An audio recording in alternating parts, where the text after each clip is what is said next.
Okay. Good afternoon. तो आपको याद होगा लास्ट क्लास में हम लोगों ने बेसिकली पोटेंशियल का कॉन्सेप्ट, पोटेंशियल एनर्जी का कॉन्सेप्ट और पोटेंशियल एनर्जी के ऊपर हमने कुछ बेसिक सवाल हमने कुछ बनाए थे। तो आज उसी सिलसिले को आगे बढ़ाएंगे। आइए देखिए ध्यान से। सपोज मैं आपको यहाँ पे एक रिंग देता हूँ और इस रिंग के एक्सिस पे मान लो at a distance of D एक चार्ज पार्टिकल है प्लस क्यू चार्ज का और इसका मास एम है। ठीक है। इस रिंग में चार्ज जो दिया हुआ है वो है प्लस क्यू। ठीक है। तो बताना ये है कि this ring is fixed and this charge is free to move along the axis. ठीक है। तो आपको बताना है कि what would be the velocity of this charge when the distance between the centre of the ring and the charge becomes 2d। जब यहाँ पे आ जाएगा तो इसकी वेलोसिटी कितनी होगी। कैसे इसको सॉल्व करोगे? बहुत आसान है, थोड़ी सी अकल लगाओ। जो लास्ट क्लास में हम लोग कर रहे थे वही कॉन्सेप्ट्स को पोटेंशियल एनर्जी के कॉन्सेप्ट से कैसे सवाल सॉल्व करेंगे उसी के ऊपर हम लोग आगे बढ़ेंगे। ट्राई करो। क्या आपको लगता है कि यहाँ पे एनर्जी कंजर्वेशन आपको देखनी पड़ेगी? ठीक है। तो एनर्जी कंजर्वेशन अगर आप देखोगे यहाँ पे, देखो अगर आपने इसको एक सिस्टम मान लिया है, मुझे एक बात बोलो, इस सिस्टम के ऊपर आप क्या क्या कंजर्व कर सकते हो? क्या मोमेंटम कंजर्वेशन कर सकते हो और दूसरा है एनर्जी कंजर्वेशन या वर्क एनर्जी थ्योरम। कौन सा यहाँ पे अप्लाई कर सकते हो बोलो? मोमेंटम कंजर्वेशन कर सकते हो क्या मोमेंटम कंजर्वेशन कर सकते हो या एनर्जी कंजर्वेशन करना पड़ेगा? चुप नहीं रह सकते, तुम्हें बताना पड़ेगा। मोमेंटम कंजर्वेशन होगा क्या? मोमेंटम कंजर्वेशन नहीं होगा। क्यों नहीं होगा Devesh? Why do you think momentum conservation नहीं होगा? रिंग फिक्स्ड है। Very good. रिंग फिक्स्ड है मतलब रिंग को फिक्स रखने के लिए उसके ऊपर कुछ ना कुछ एक्सटर्नल फोर्स लग रहा है, राइट? तभी तो रिंग फिक्स्ड है। इसका मतलब सिस्टम के ऊपर कोई एक्सटर्नल फोर्स लग रहा है। तो मोमेंटम कंजर्वेशन यहाँ पे एप्लीकेबल नहीं होगा, बट एनर्जी कंजर्वेशन एप्लीकेबल होगा या वर्क एनर्जी थ्योरम हमें लगाना पड़ेगा। तो वर्क एनर्जी थ्योरम लगाने के लिए let's try to use the concept that we learn. तो आपको इनिशियल कंडीशंस, तो आपको total mechanical energy initial should be equal to total mechanical energy final. Initial में मैकेनिकल एनर्जी कितनी है? इनिशियल में काइनेटिक एनर्जी 0 है और पोटेंशियल एनर्जी कितनी है? अच्छा, पोटेंशियल कितना होता है रिंग के कारण उसके सेंटर पे? K Q by under root of ring का रेडियस मान लो r है, r square plus D square. क्या ये हो जाएगा? Into Q. Is it the potential energy initially of the system? What is the total mechanical energy final? Will it be equal to half into m into v square plus k into q upon r square plus 4d square? क्या ये सही है? इसको solve करेंगे और v की value ले आएंगे। क्या क्लैरिटी है ये? सबको समझ में आया? एवरीवन क्लियर है? आगे बढ़। सपोज मैंने आपको एक इक्विलैटरल ट्रायंगल दिया। इस इक्विलैटरल ट्रायंगल पे के वर्टाइसेस पे 3 चार्ज हैं और जिस मास के ऊपर ये चार्ज दिया गया है वो मान लो m है। इक्विलैटरल ट्रायंगल की side A, all the charge particles or the masses are free to move. All the masses are free to move. आपने सिस्टम को यहाँ पे इस कंडीशन में रिलीज कर दिया। जब सिस्टम रिलीज कर दिया आपने, क्या आप बता सकते हो ये सभी चार्ज पार्टिकल्स किधर भागेंगे? ये सभी चार्ज पार्टिकल्स किधर भागेंगे? 3 charge particles on the vertices of an equilateral triangle आपने रखा हुआ है plus q charge and mass m। और जब आपने इनको रिलीज कर दिया, छोड़ दिया, पकड़ के रखा हुआ था पहले, छोड़ दिया, तो ये चार्ज पार्टिकल्स मूव करेंगे, राइट? क्या लगता है आपको किधर मूव करेंगे charge particles?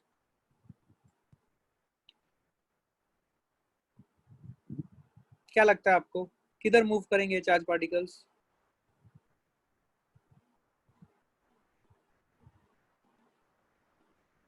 Along the line joining the vertices and centroid. Very good Devesh. Devesh ऐसा क्यों बोला तूने? देख, अगर इस इंस्टेंट पे इस प्लस क्यू को देखा जाए, इस प्लस क्यू को, तो इसके ऊपर फोर्स लगेगा इधर एक, which will be equal to K Q square by A square, और एक लगेगा इधर which will also be K Q square by A square. अगर तू इनका रिजल्टेंट लेगा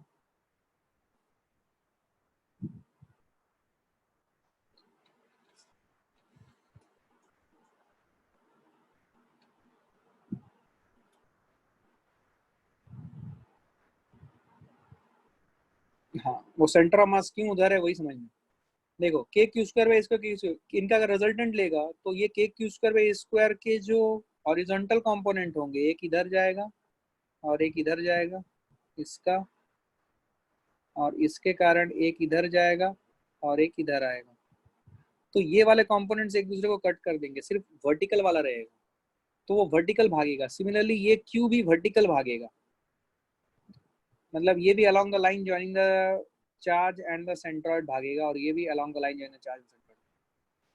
तो बेसिकली होगा क्या, जब आपने इसे रिलीज कर दिया ना, तो अब ये चार्जेस जो है ये कुछ इस तरीके से ऐसे हो जाएंगे, ये प्लस क्यू मास एम, प्लस क्यू मास एम, प्लस क्यू मास एम, और ये जो इनकी इनकी साइड इसके अलोंग बढ़ती रहेगी, इस लेंथ के अलोंग बढ़ती रहेगी, और ये पॉइंट्स को अगर आप ज्वाइन कर दोगे तो आपको एक नया ट्रायंगल मिलेगा। आपको समझ में आ रहा है क्या? वो नया ट्रायंगल मैंने यहाँ पे बनाया है। तो सवाल ये है कि व्हेन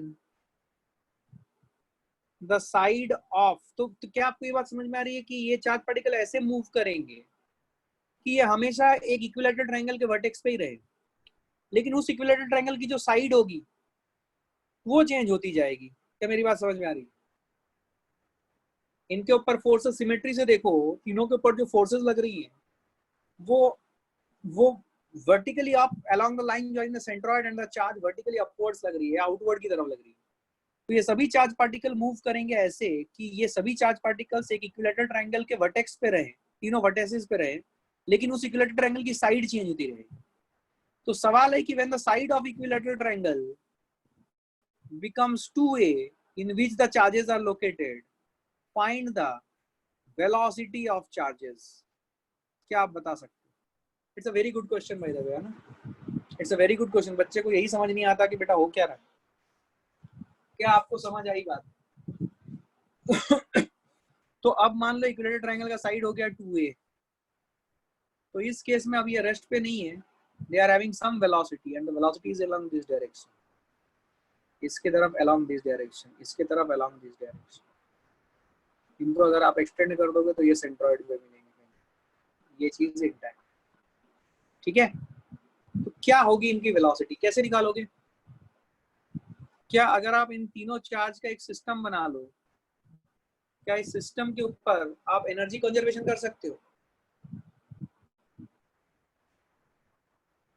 एनर्जी कंजर्वेशन करोगे अगर, तो total mechanical energy initial will be equal to total mechanical energy final। yes, clear है? तो टोटल मैकेनिकल एनर्जी इनिशियल कितना हो जाएगा? Kinetic energy is 0, but potential energy is what? इसका पोटेंशियल एनर्जी कितना हो जाएगा? पोटेंशियल एनर्जी तो सिस्टम याद करो, तुम्हें बताया गया था इक्विलैटरल ट्रायंगल का पोटेंशियल एनर्जी क्या होगा।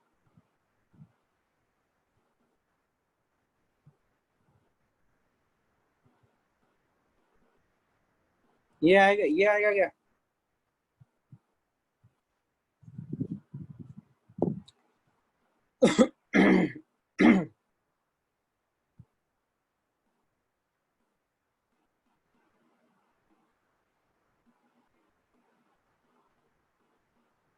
थ्री बाई टू नहीं, 3 k² बाई ए आता है, राइट? सही है ये?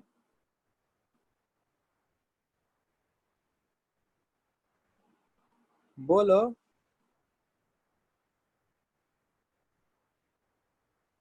क्या ये समझ में आया है? पहला चार्ज लाया zero zero zero work done करना पड़ा, दूसरा चार्ज लाया तो के क्यू स्क्वायर बाई ए, तीसरा K Q square by A plus K Q square by A, 3 K Q square by A. So total mechanical energy आ जाएगा यहाँ पे, potential energy sorry kinetic energy zero था, potential energy आ जाएगा 3 K Q square by A. What is the final condition? Final condition में total mechanical total potential energy बोलो। Final condition में, फाइनल कंडीशन का टोटल मैकेनिकल एनर्जी बोल सकते हो? बोल सकते हो क्या? क्या तुम लोग सही में सन्नाटे हो भाई।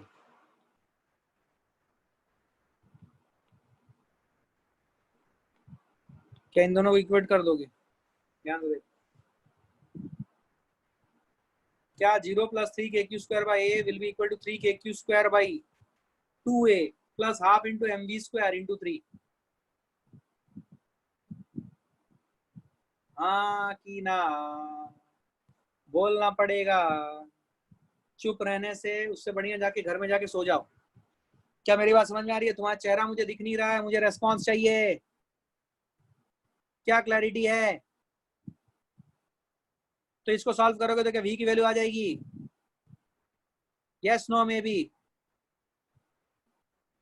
क्या इसको सॉल्व करोगे तो v की वैल्यू आएगी? Yes no maybe? आएगी। सॉल्व करो, v की वैल्यू निकालो। कर सकते हो तुम? कर सकते हो? गुड, आगे आओ, देखो ध्यान से।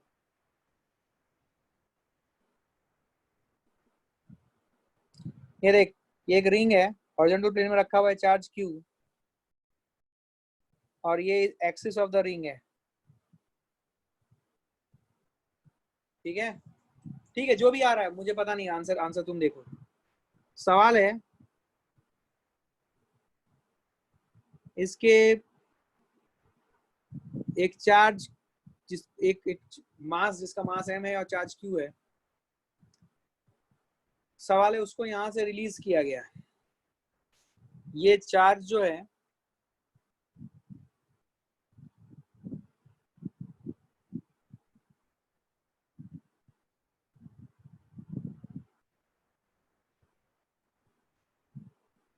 ठीक है, अभी देखो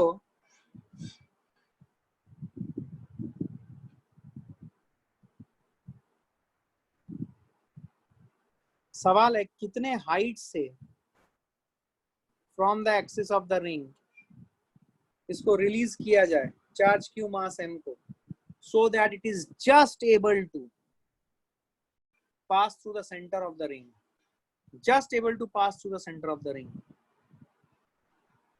रिंग के एक्सिस से एक वर्टिकल लाइन है, ये वर्टिकल प्लेन में चार्ज है, मतलब चार्ज q और मास m को ऊपर कहीं पे छोड़ा गया है, और आपके टेबल टॉप पे मान लो ये रिंग रखा गया है। कितनी मिनिमम हाइट से इसे रिलीज किया जाए? It is just able to cross the centre of the ring और reach the centre of the ring, just able to reach the centre of the ring. क्या करोगे बताओ तुम?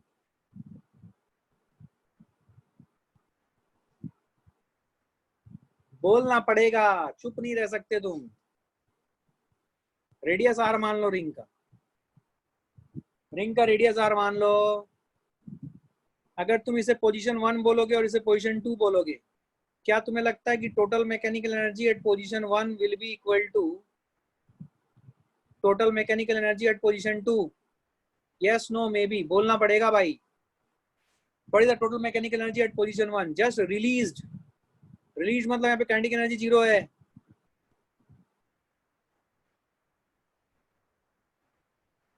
ठीक है, plus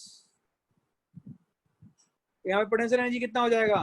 K Q by under root of R square plus H square into small Q. This is the potential energy.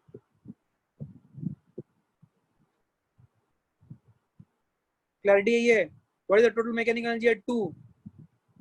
अच्छा, यहाँ पे potential energy भी होगा, which will be m into g into h, gravitational potential energy। what is the total mechanical energy at second position? Gravitational potential energy 0, just able to reach it, kinetic energy भी zero, और यहाँ पे potential कितना हो जाएगा, K Q by R into Q. क्या इसको solve करोगे और एच की वैल्यू लाओगे, ठीक है, एक क्वाड्रेटिक टाइप्स में आएगा, लेकिन जो भी आएगा वही आपका आंसर होगा। क्या मेरी बात समझ में आई है? क्या क्लियर है ये? So you need to solve this variety of questions, ठीक है। आइए, क्या सबको समझ में आया ये? एवरीवन, एवरीवन, अभी देखो, इसका ही एक वर्जन और होगा, देखो ध्यान से।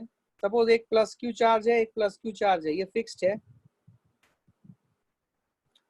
और इनके परपेंडिकुलर बाइसेक्टर में एक और प्लस क्यू चार्ज है, ठीक है। एंड सपोज इनके बीच की दूरी थी 2L और ये दूरी है D। पूछा गया कितने वेलोसिटी से इसको लॉन्च करोगे कि it is able to reach this point which is at a distance of d/2 on the other side। क्या करोगे बोलो?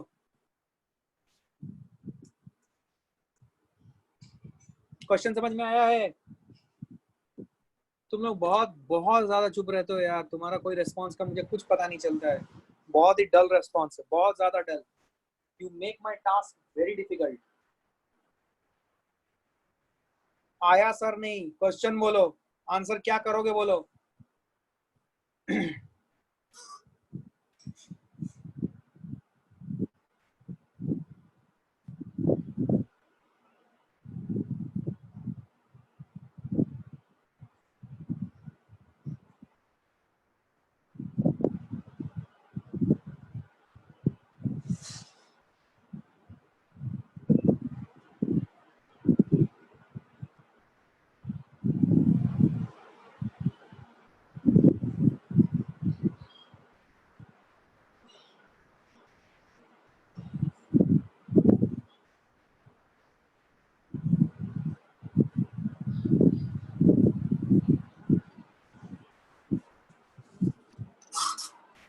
ओके लेट्स सी।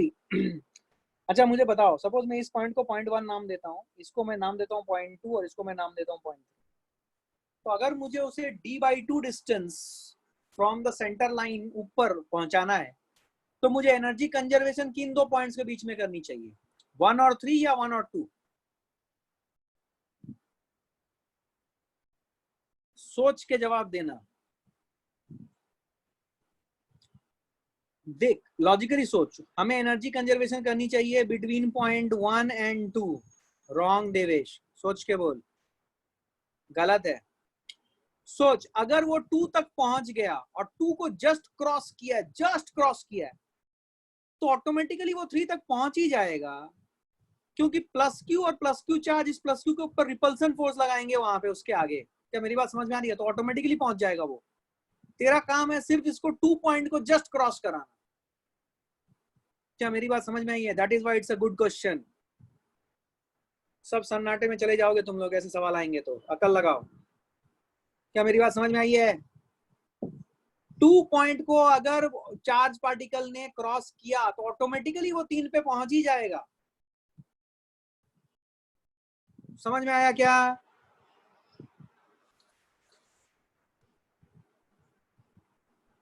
हाँ या ना?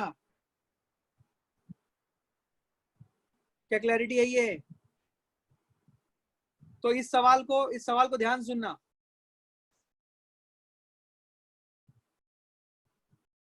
Devesh put your hand down. इस सवाल को मैं थोड़ा सा चेंज करता हूं। मैं 3 पॉइंट नहीं लिख के मैं इस क्वेश्चन को ऐसे बनाता हूं कि मिनिमम वेलोसिटी क्या है, what is the minimum velocity for charge particle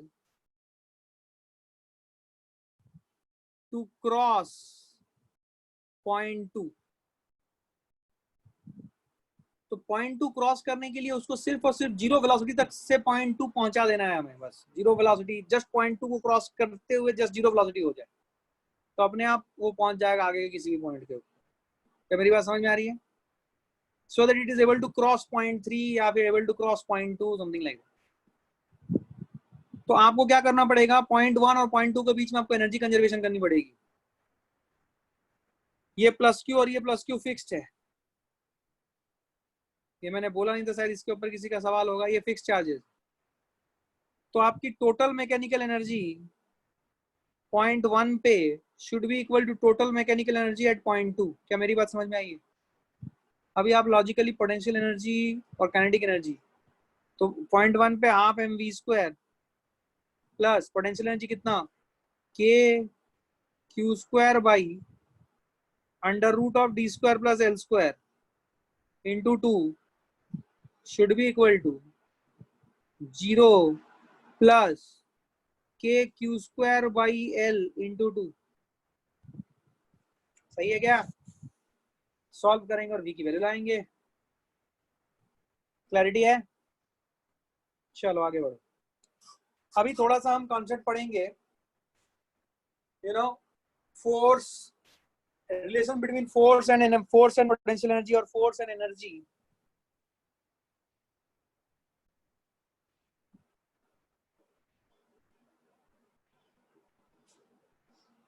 in electrostatic field.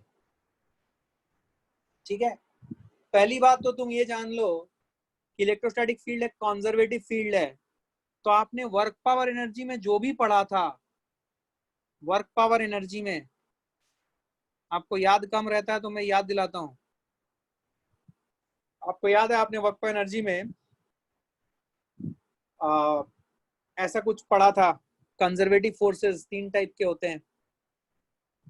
Constant force fx i cap plus fy j cap plus, and third part is perfect differential fxy i cap plus gxy j cap। याद है आपको? जो conservative force हुआ करता था, मैंने आपको बताया था कंजर्वेटिव फोर्सेस जो होते हैं वो 3 प्रकार के होते हैं। कौन कौन से? एक होता है constant force. Example, suppose if I write 2i cap plus 3j cap newton, it's a constant force, constant in magnitude and direction. So this is an example of conservative force. दूसरा टाइप हो जाएगा fx i cap plus fy j cap plus fz k cap। इस type में अगर कोई force हुआ then it's a conservative force.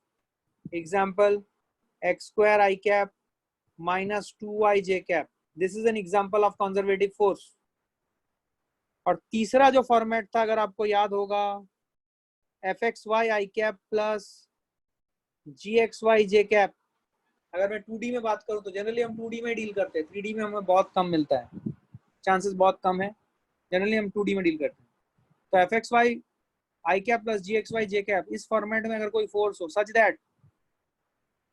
Such that partial integration of fxy with respect to x is equal to partial integration of gxy with respect to y। ये condition satisfy होने चाहिए। fxy i cap plus gxy j cap के format में होना चाहिए।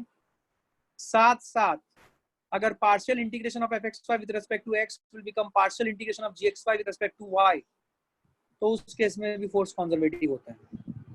इस case में याद करो, मैंने आपको कुछ सिखाया था। मैंने आपको बोला था कि इस ऐसे फंक्शंस क्रिएट करने के लिए आपको अपने मन में एक फंक्शन सोच लेना है fxy के टर्म का। सपोज आपने एक फंक्शन पकड़ा f equal to X square Y cube.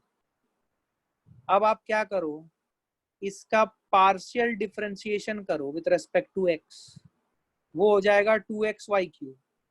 And इसका पार्शियल इंटीग्रेशन करो with respect to y, which one will partial differentiation करो with respect to y, which will be 3x square y square। अब ये जो partial differentiation और partial differentiation of x with respect to x with respect to y किया, अगर आप force ऐसे लिखते हो, ध्यान सुनना, 2xy cube i cap plus 3x square y square j cap, this is an example of conservative force of the type fxy i cap plus gxy j cap. क्या मेरी बात समझ में आ रही है? कैसे?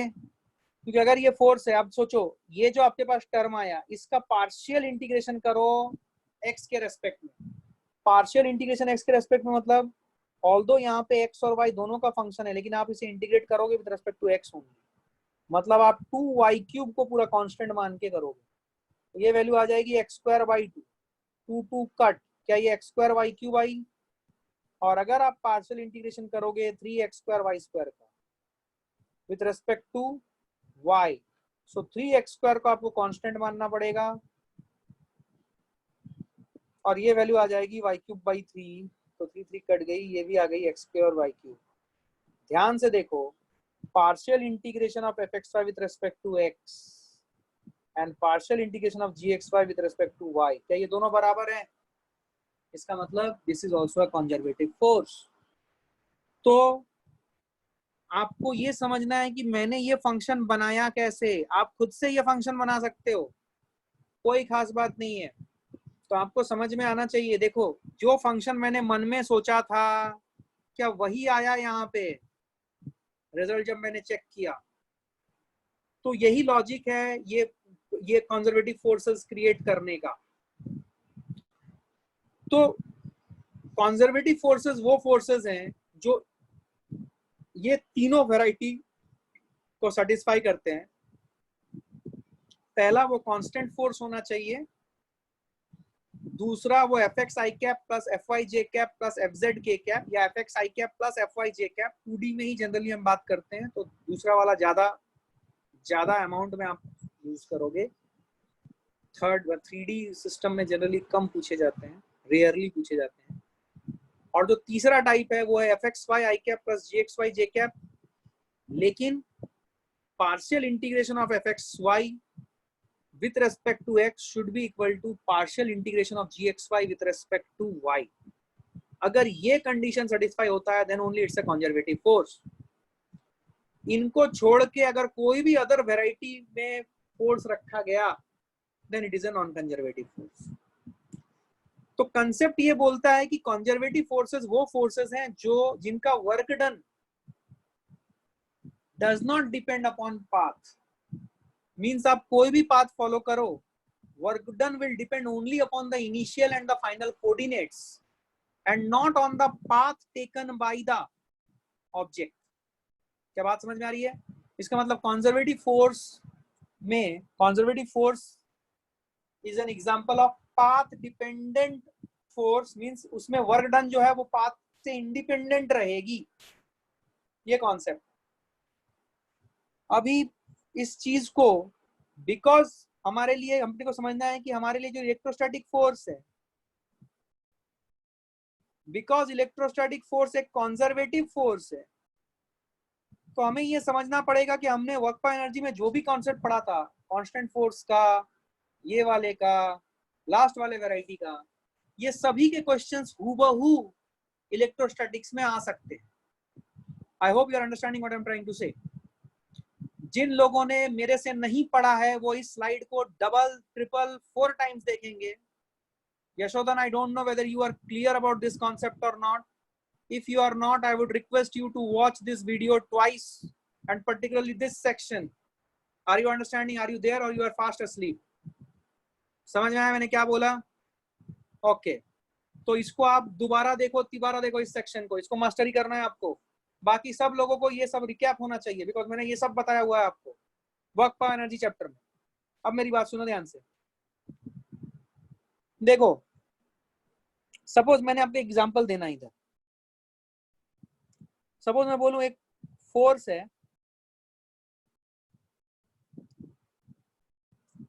रुक जा, मैं एक फोर्स क्रिएट करता हूं, रुक रुक रुक, देख तेरे लिए एक फोर्स क्रिएट करूंगा मैं अभी, जस्ट अ मोमेंट।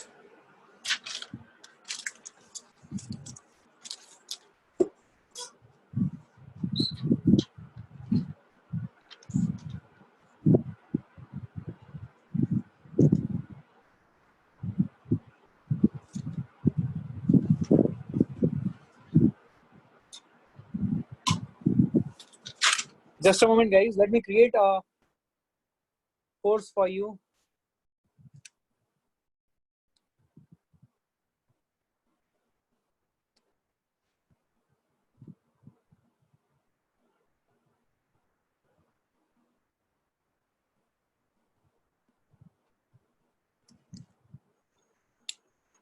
ये देख 3x² y² i cap plus 2x³ y j cap, ये सपोज मेरा एक फोर्स है, ठीक है। तो आपको बताना है what is the work done in moving an object from 2,3 to 5,6। समझ में आया? सबसे पहला चीज जो आपको समझना है वो ये है कि ये जो फोर्स है, ये फोर्स इस कैटेगरी में गिर रहा है, Fxy i cap plus Gxy j cap. मतलब हमें चेक करना पड़ेगा ये परफेक्ट डिफरेंशियल का फॉर्मेट है कि नहीं। जो तीसरा फॉर्मेट है इसको बोलते हैं परफेक्ट डिफरेंशियल फॉर्मेट, डरना नहीं बिल्कुल, तीसरा वाला। और तीसरे वाले में ही अच्छे सवाल बनते हैं। तो कॉन्सेप्ट क्या है सुनना, मुझे सबसे पहले ये चीज का पार्शियल इंटीग्रेशन करना है। दोनों का पार्शियल इंटीग्रेशन करोगे, मैच कर रहा है। 3x² y² का partial integration with respect to x, is it x³ y²? यही मैंने मन में सोचा था। एंड 2x³ y का पार्शियल इंटीग्रेशन करो with respect to y, is it again x³ y²? इसका मतलब ये हुआ कि जो फंक्शन मैंने मन में सोचा था वो था x³ y²। क्या मेरी बात समझ में आई है? तो वर्क डन जो होगा, work done will be equal to f vector dot ds vector. तो ठीक है, तो it will be f vector is what, f vector is 3x² y² i cap plus 2x³ y j cap. ये पूरा चीज dot product of ds, ds can be written as dx i cap plus dy j cap. क्या मेरी बात समझ में आ रही है? डिस्प्लेसमेंट को इस तरीके से हम ब्रेक कर सकते हैं अगर हम 2D की बात कर रहे हैं तो। यार तुम लोग घनघोर सन्नाटे हो भाई, तुम्हें कुछ समझ नहीं आता, तुम लोग सब चुपचाप मतलब बैठे हुए हैं। तुमको ये चीजें बताई नहीं गई है क्या? गधड़ा टाइप रेस्पॉन्स मत दो बिल्कुल। ऐसे बिहेवियर करोगे तो तुम्हारे फिजिक्स में तो बिल्कुल नंबर नहीं आएगा। अकल चलाओ प्लीज। ये सब चीजें मैंने 10 बार 15 बार रिवीजन भी करवा दी है। 3x² y² dx plus integration of 2x³ y dy। क्या मेरी बात समझ में आई है?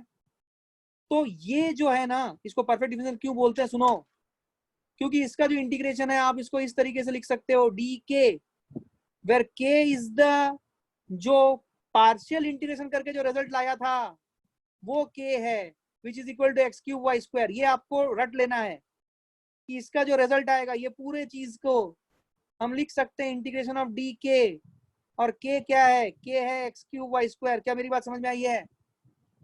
ये पूरी चीज को आप ऐसे रिड्यूस कर सकते हो, यही मैंने सिखाया था आपको।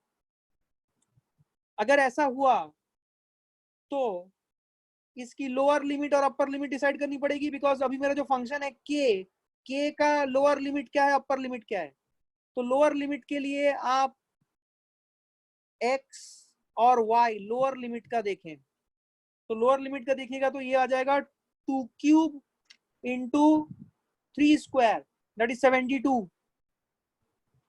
और अपर लिमिट देखोगे 5,6 तो it will B 125 into 36। 125 into 36 कोई बताएगा मेरे को? कैलकुलेटर मैन, कोई कैलकुलेटर मैन है यहाँ पे? 125 इंटू 36, अरे बाप रे बाप, कोई तो बताओ। 4,500 ले लूं, सही सही मान लूं 4,500। तो जो रिजल्ट आएगा वो आएगा डीके 72 से 4,500। तो आपका आंसर आया 4,500 माइनस 72, दैट इज 4,428 जूल। ये आपका आंसर है। क्या मेरी बात समझ में आई है? क्या आपको समझ में आया है? Why it is said, अब जब लॉजिकली सोचो क्यों बोला गया कि कंजर्वेटिव फोर्सेस में work done is independent of the path. देखो पाथ पता होना मतलब क्या, y as a function of x पता होना, बिकॉज आपने पढ़ा हुआ है y as a function of x जो है this is known as the equation of path. अगर आपको y as a function of x पता है और कभी अगर वर्क डन निकालने के लिए y का x के साथ क्या रिलेशनशिप है ये पता अगर आपको चाहिए उसको सॉल्व करने के लिए, तब हम बोलेंगे कि work done is not independent of the path, work done depends on path, because हम इंटीग्रेशन करके वर्क डन तभी ला पाए जब हमें y equal to f x का रिलेशनशिप पता था। यहाँ पे हमने सिर्फ इनिशियल और फाइनल कोऑर्डिनेट्स पता था, हम किस पाथ से जा रहे हैं इसका कोई ज्ञान नहीं है हमें, लेकिन फिर भी हम वर्क डन निकाल पाए। क्या मेरी बात समझ आई है सन्नाटो? क्या मेरी बात समझ आई है आपको? You have to speak, look at this problem once again, ध्यान से देखो इसको। ये जो सेक्शन मैं बता रहा हूं अभी, relationship between energy and force, ये बिल्कुल वर्क एनर्जी थ्योरम जैसा है, कुछ भी नया नहीं है। प्लीज जानिए इस बात को।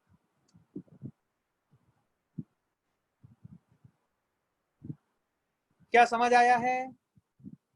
बहुत बढ़िया, बहुत अच्छा। चलो आगे बढ़ें। अभी देखो, आपको अगर याद होगा, आपने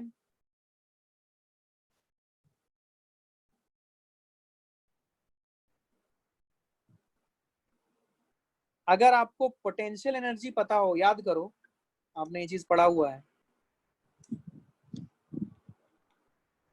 अगर आपको पोटेंशियल एनर्जी पता है, u as a function of x and y is known,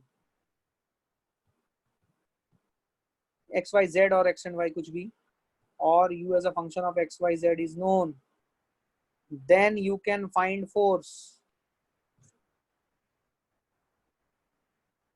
force vector कैसे निकालते हैं याद करो, माइनस डबा यू बाई डबा एक्स आई कैप माइनस डबा यू बाई डबा वाई जे कैप माइनस डबा यू बाई डबा जेड के कैप। याद आ रहा है आपको?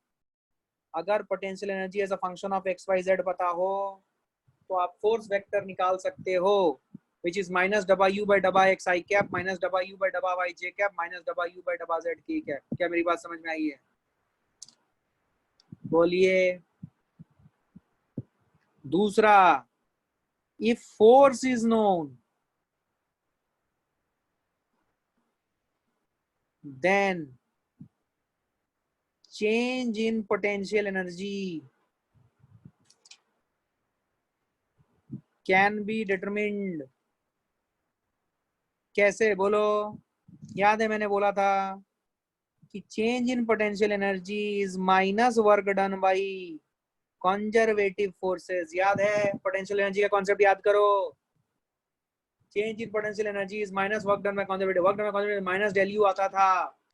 इसीलिए आपने वर्क एनर्जी थ्योरम में जो work done by conservative forces था उसको आपने माइनस डेल यू लिख के माइनस डेल यू को दूसरी साइड में ले जाते थे, इसीलिए आपका इक्वेशन बनता था। याद करो basics, work done by non conservative plus work done by external plus work done by pseudo is equal to del k plus del you.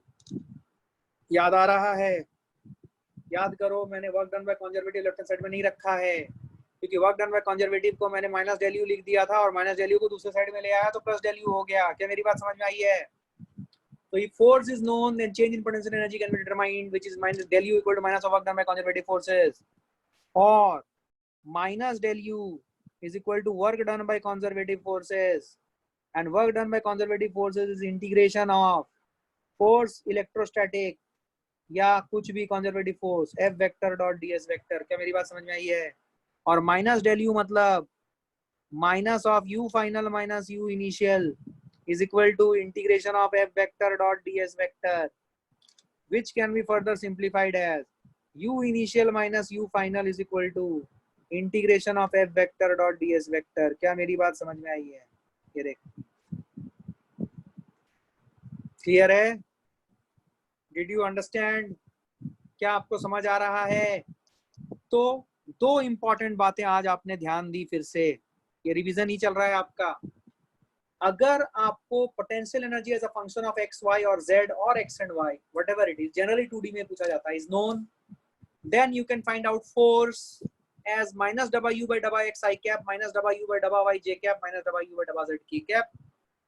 दूसरा, अगर उल्टा, अगर फोर्स पता है and change in potential energy can be निकाला बोला गया है या फिर वो निकाला जा सकता है by using the concept del u equal to minus work done by conservative forces और minus del u equal to this और आपने यहाँ पे लिखा u initial minus u final equal to integration of f vector dot ds vector। क्या मेरी बात समझ में आई है? अरे भाव साहब मिसाल, ओ माय गुडनेस, बहुत दिनों बाद तुम्हारा दर्शन हुआ दोस्त। गांव में क्या जाके सो गया था क्या तू? हाँ, गांव में सो गया था तू? रही, आ जाओ चलो। अब मेरी बात सुनो ध्यान से, ये देखो, ये 2 पॉइंट आपको 100% क्लैरिटी होनी चाहिए 2 पॉइंट की, ठीक है? अब मेरी बात सुनो ध्यान से। अब देखो, अभी तुम्हें समझ में आएगा ये चीज। देखो मैं यहाँ पे कैसे तुम्हें रिलेशनशिप निकाल रहा हूँ, ये समझो इस चीज को, ठीक है? सो ये देखो, ये इस चीज को मैं थोड़ा सा मॉडिफाई कर रहा हूँ इलेक्ट्रोस्टैटिक्स के लिए। मैं अबव फॉर्मूला, जो लास्ट स्लाइड में जो फॉर्मूले थे, अबव फॉर्मूला लिख रहा हूँ मैं। above formula or formula in last slide can be modified for electrostatics or in electrostatics। कैसे समझे? अगर मैं पहला फंक्शन देखूं, पहला फंक्शन आया f vector is equal to minus डबा यू बाई डबा एक्स आई कैप माइनस डबा यू बाई डबा वाई जे कैप माइनस डबा यू बाई डबा जेड के कैप। डबा मतलब आपको समझ में आता है, डबा is basically partial differentiation. You understand this right? तो जब मैं डबा यू बाई डबा एक्स बोल रहा हूँ, मतलब ये जो भी function u is a function of x y z मान लो, तो I will differentiate it only with respect to x and I will consider y and z as constants. That is the meaning of partial differentiation. तो अगर मैं electrostatics का concept लगाऊं तो f electrostatics is basically, electrostatics अगर मैं देखूंगा तो it is q into e। What is electrostatic force? Charge into electric field. तो q into e vector is equal to minus डबा बाई डबा एक्स। ध्यान से सुन, क्या मैं पोटेंशियल एनर्जी को लिख सकता हूँ q इंटू v? अरे potential energy is charge into potential, भूल गया क्या? यार बहुत ज्यादा मेहनत कराते हो तुम यार, रिस्पॉन्स नहीं आ रहा यार। क्या potential energy is charge into potential? अभी जस्ट पढ़े हुए हो यार, लास्ट क्लास की बात है। Yes no maybe? अब सुनो, माइनस डबा बाई डबा y q v j cap minus डबा बाई डबा z q v k cap. आप अगर चाहो तो आप इस क्यू को इक्वेशन के दोनों साइड से उड़ा सकते हो। तो therefore आपका रिलेशनशिप आएगा electric field is equal to minus डबा वी बाई डबा एक्स आई कैप माइनस डबा वी बाई डबा वाई जे कैप माइनस डबा वी बाई डबा z k cap. So electrostatics के लिए आपके लिए एक नया फॉर्मूला आ गया, बट पूरी तरीके से निकाला गया है वर्क एनर्जी थ्योरम की आपकी समझ से। And this formula is which I have put in the black box. E vector is equal to minus डबा v by डबा x I cap minus डबा v by डबा y j cap minus डबा v by डबा z k cap। क्या मेरी बात समझ में आई है? क्या मेरी बात समझ में आई है? ठीक है। क्वेश्चन कैसे आ सकते हैं सर? क्वेश्चन देखो, सपोज मैं बोलूं the potential at a point is defined by the function x square plus 2y minus z। Suppose I give you this, ठीक है? आपको बोला गया फाइंड इलेक्ट्रिक फील्ड एट 2,1,5। निकाल सकते हो? सबसे पहले आप इलेक्ट्रिक फील्ड वेक्टर निकालोगे। इलेक्ट्रिक फील्ड वेक्टर कितना होगा बोलो? माइनस डबा वी और डबा एक्स आई कैप। सब लोग करोगे यार? क्या ये हो जाएगा minus 2x i cap minus डबा वी बाई डबा y minus 2j cap minus डबा वी बाई डबा z minus that is plus 1k cap. क्या मेरी बात समझ में आई है? और आपको इलेक्ट्रिक फील्ड कहाँ निकालनी है? एट 2,1,5। तो वो आ जाएगा इलेक्ट्रिक फील्ड की वेक्टर फॉर्म में आ जाएगा -4i minus 2j plus k। तो इलेक्ट्रिक फील्ड की जो मैग्नीट्यूड आएगी वो आएगी under root of 4 square minus 4 square 4 square ही हो जाएगा plus 2 square minus 2 square 2 square ही हो जाएगा प्लस 1 स्क्वायर। तो 16 प्लस 4 21 रूट 21 आपकी इलेक्ट्रिक फील्ड इंटेंसिटी होगी। क्या मेरी बात समझ में आ रही? यूनिट्स न्यूटन पर कूलम, यस और नो? क्या मेरी बात समझ में आई है? क्या मेरी बात समझ में आई है? तो पोटेंशियल अगर किसी पॉइंट पे दिया हुआ रहेगा तो आप इलेक्ट्रिक फील्ड, पोटेंशियल अगर दिया हुआ है किसी एक रीजन, पोटेंशियल का फंक्शन दिया हुआ है तो आप इलेक्ट्रिक फील्ड किसी भी जगह पे निकाल सकते हैं। क्या मेरी बात समझ में आई है? क्या क्लैरिटी है ये? आइए अब हम थोड़ा सा देखते हैं जो दूसरा पार्ट हमने समझा था, ठीक है, उसको देखते हैं। दूसरा पार्ट क्या था कि अगर हमें फोर्स पता हो और हमें पोटेंशियल एनर्जी का चेंज निकालना हो तो force is known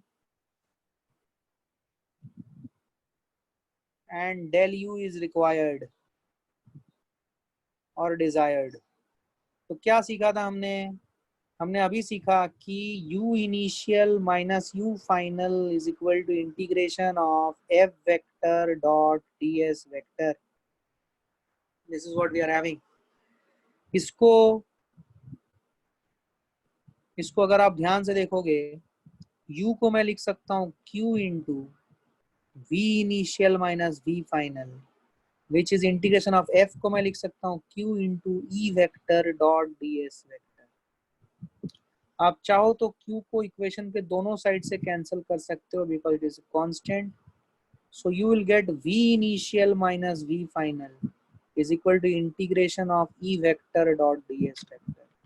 This is your within box again, the important formula in electrostatics. That is change in potential energy. ठीक है, change in potential energy, change in potential v initial minus v final is equal to integration of e vector dot ds vector. क्या मेरी बात समझ में आई? अब इसके सवाल कैसे बन सकते हैं आओ देखते हैं। Suppose if I tell you कि the electric field at a given space is given by the formula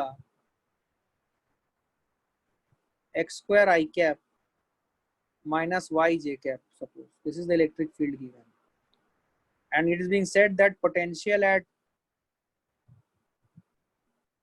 1,2 is equal to 10 volt.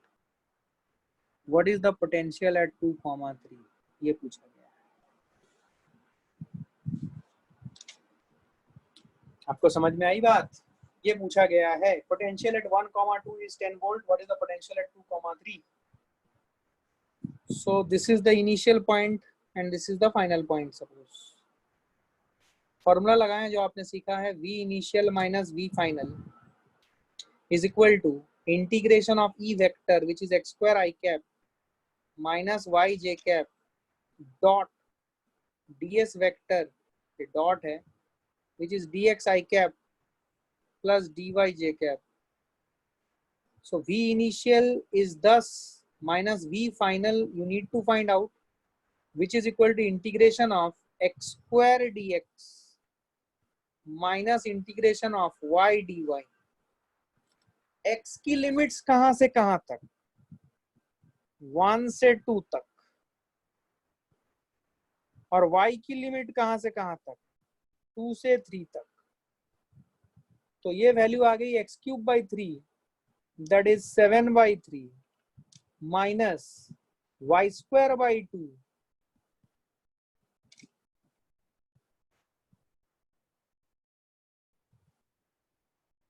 ठीक है। तो आपका रिजल्ट आया 10 minus v f is equal to 3 2 6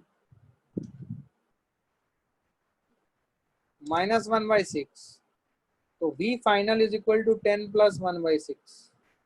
तो आपका आंसर आएगा 61/6 वोल्ट्स। क्या मेरी बात समझ में आई? तो अगर v at 1,2 is 10 volt, then v at 2,3 is 61/6 volts। क्या मेरी बात समझ में आई है? सब लोग बोलो भाई, बोलना पड़ेगा, चुप नहीं रह सकते तुम। क्या मैं ऐसा कोई भी सवाल पूछूं यहाँ पे पोटेंशियल दिया हुआ है, फील्ड निकालना है, तो देखो पोटेंशियल दिया हुआ है, 2 पॉइंट का फील्ड निकालना है, या फिर फील्ड दिया हुआ है पोटेंशियल निकालना है, क्या हम ये कर सकते हैं? पोटेंशियल दिया हुआ है फील्ड निकालना है, उल्टा चलेंगे, ये देख चुके हैं हम लोग। पोटेंशियल दिया हुआ है फील्ड निकालना है, निकाल सकते हैं। पोटेंशियल दिया हुआ है तो फील्ड किसी भी जगह पे निकाल सकते हैं बाय फॉलोइंग दिस बॉक्स वाला फॉर्मूला। और उल्टा अगर फील्ड दिया हुआ है और पोटेंशियल निकालना है तब भी कर सकते हैं। क्या मेरी बात समझ में आई है? ये आज का जो सेक्शन था एक्चुअली मुझे आपको ही देना चाहिए था, मुझे ये करवाना नहीं चाहिए था, बट बिकॉज ये कनेक्टिविटी में फील आ जाती है और पुरानी चीज़ों की रिवीजन हो जाती है, इसलिए मैंने आपको ये भी कराया। ठीक है, तो ऐसे सवाल आपको बहुत मिलेंगे कॉपी में, बुक्स में, उठा के देखना, आपके पास सवाल ही सवाल रहेंगे, लेकिन ओवरऑल प्रिंसिपल यही दो रहेगा कि कैसे आपको पोटेंशियल एनर्जी से फोर्स और फोर्स से पोटेंशियल एनर्जी कैसे जाना है। अगर आपको ये चीज़ें समझ में आती है then you would be able to sail smoothly, कोई इशू नहीं होगा। क्या मेरी बात समझ में आई है? क्लैरिटी है? थोड़ा कॉन्फिडेंस आया? ऐसे सवाल बना सकते हो, तुम्हारे सामने यहाँ पे सवाल करके दिया है, तो कोई भी ऐसे सवाल मिल सकता है आपको, तो डरने वाली बात नहीं है। ठीक है ना? ठीक है, क्लैरिटी है ये? अभी एक सवाल मेरे मन की तसल्ली के लिए कर दो। ये देखो, electric field is given by, electric field का एक्सप्रेशन सुनो।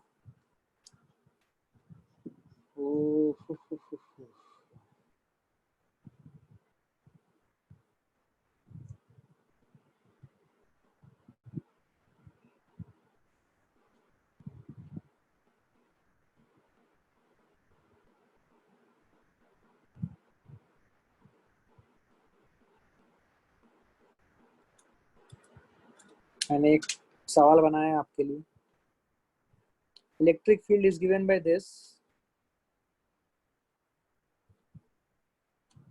ठीक है, given that potential at 1,2 is 5 volt, find potential at 3,5। चलो बोलो, ये इनिशियल मानो और ये फाइनल। वैसे आपको ये समझ में आ जाना चाहिए खुद से, बट मैंने बता दिया। चलो जल्दी बताओ कैसे करोगे इस सवाल को। तुम्हारे लिए एक फ्रेश सवाल बनाया है मैंने। ये सवाल देखते साथ ही तुमको क्या समझ में आ रहा है? क्या ये कॉन्जर्वेटिव इलेक्ट्रोस्टैटिक फील्ड है तो कॉन्जर्वेटिव होना ही चाहिए भाई। और अगर ये कॉन्जर्वेटिव है तो ये तो हमें परफेक्ट डिफरेंशियल टाइप का लग रहा है, तो आपको सबसे पहले ई डॉट डी एस सही से कैलकुलेट करना पड़ेगा। चलो बताओ, तुम्हें करना है, बाद में हम आंसर मैच कराएंगे। जल्दी, फास्ट।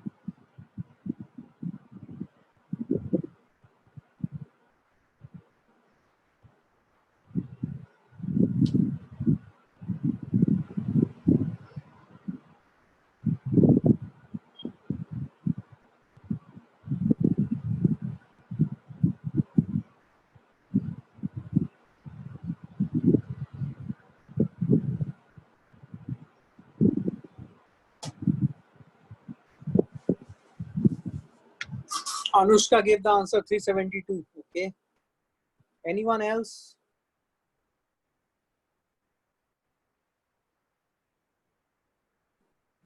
आंसर्स मैच कराने भाई।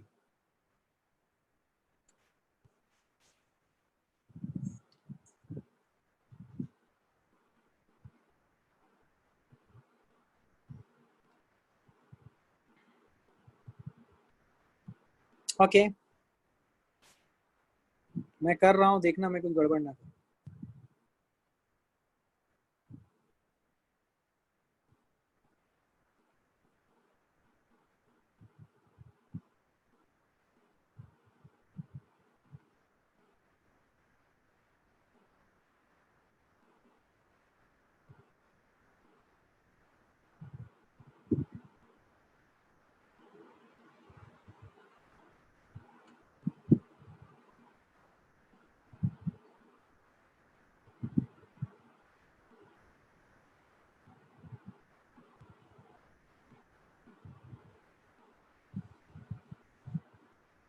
अभी सबसे पहले हमें देखना पड़ेगा कि ये जो फंक्शन है, ये फंक्शन इलेक्ट्रोस्टैटिक फील्ड दिया हुआ है, हम इसे चेक करेंगे। Okay, I don't know, let me see, let me see. सब लोग मैच करो, अभी आंसर मत दो, अभी देखते रहो, अपना अपना करते रहो और देखते रहो। मैं कुछ गड़बड़ ना कर रहा हूँ, ये देखो।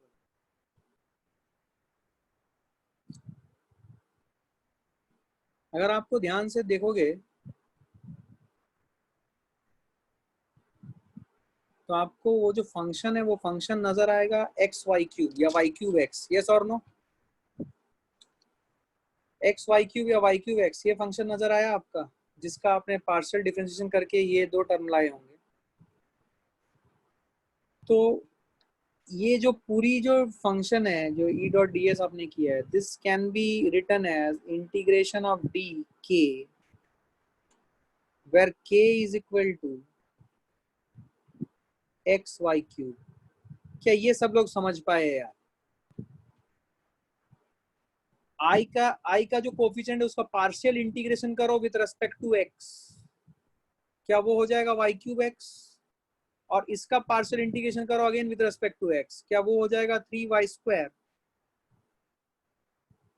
Sorry, with respect to y, क्या वो हो जाएगा 3y³ / 3 × x?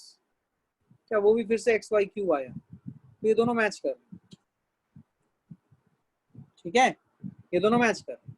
तो आपका ये जो पूरा चीज आपने लिखा है इसका रिजल्ट ये आता है, ये मैंने अभी आपको लास्ट स्लाइड में बताया।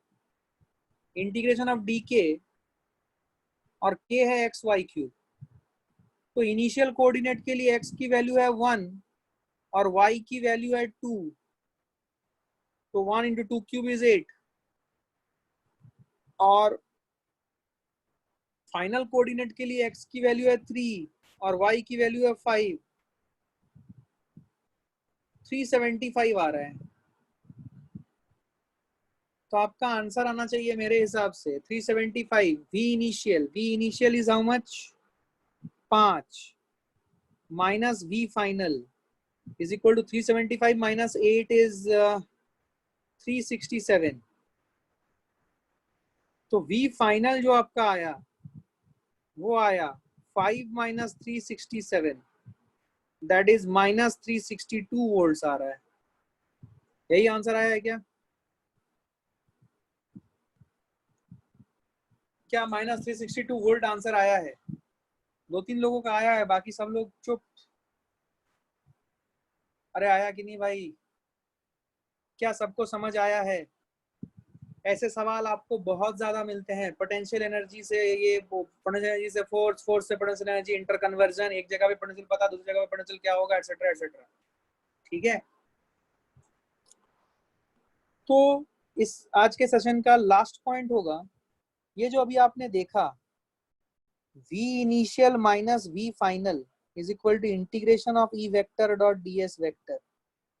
इसी को, इसका और एक फॉर्म है लिखने का, e vector is equal to minus dv by dr vector. dr जब मैं बोल रहा हूं अभी according to a particular direction, right? तो अगर x डायरेक्शन में होगा तो ये माइनस dv बाई dx हो जाएगा। This is the general form. अगर मुझे इलेक्ट्रिक फील्ड का x कंपोनेंट निकालना है तो ये हो जाएगा minus dv by dx। Electric field का y कंपोनेंट हो जाएगा तो ये हो जाएगा माइनस dv बाई dy, और इलेक्ट्रिक फील्ड का z कंपोनेंट होगा तो ये हो जाएगा माइनस dv बाई dz। उसको जनरल तरीके से ऐसे लिखते हैं, e vector is equal to minus dv by dr। क्या मेरी बात समझ में आई है? तो बहुत बार आप ये जो आपने टर्म देखा, इससे एक बात समझ में आती है कि सपोज आपके इलेक्ट्रिक फील्ड लाइन से, मैंने आपको इलेक्ट्रिक फील्ड लाइंस कराया था, electric field lines always flows from higher potential. ये मैंने आपको बताया भी था, इस इक्वेशन से ये और अच्छे से क्लियर होता है।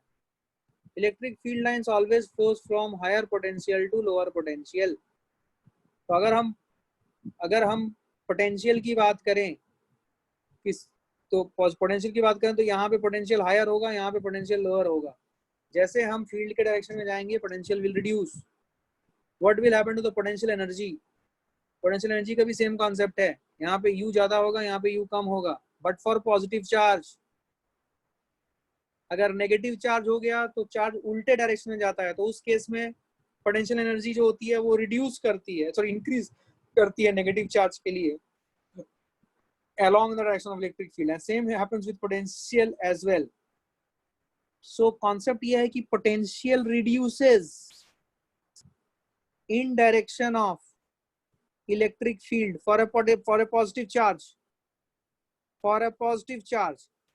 and reverse is true for negative charge. मतलब along the direction of electric field, potential increases if you are talking about negative charge.